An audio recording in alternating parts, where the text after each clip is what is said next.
So I was given question 1 of section 1.7, and we were given the absolute value of x minus 1 is less than delta. Then f of x minus 1 in absolute value form is less than 0.2. We also can recall the equations x minus a is less than delta, and f of x minus the limit is less than epsilon. So we can use that equation, and we can see that a is equal to 1 when x minus 1 is less than delta. And we can see that we do not have a delta value, so that's what we're finding. We're also given the limit, which is equal to 1, and we're given the epsilon value, which is equal to 0.2.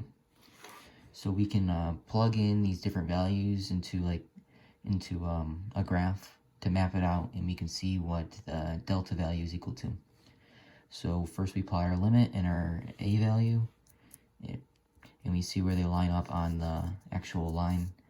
And then we can actually add L plus epsilon and L minus epsilon, and we can find their y values in order to find the x values that we can use to find delta. So L plus epsilon, so it's 1 plus 0.2 equals 1.2, and we got L minus epsilon, so it's 1 minus 0.2, so we get a value of 0.8. So then we can find what a minus delta, the value a minus delta equals, by just figuring out where 1.2 hits this line right here, and then we just drag it down to here, and we get a value of 0.7. And then the next one, we can use our value of 0.8, and we go all the way to the right over there, and we get our value of 1.1. So then we are given a minus delta is equal to 0.7.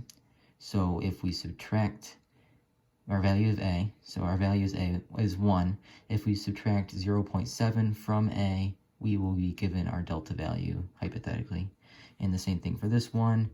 If we subtract 1.1 from 1, we will be given our delta value. So we can see we are given two values. 1 minus 0.7 equals 0.3, and 1 minus 1.1 equals 0.1.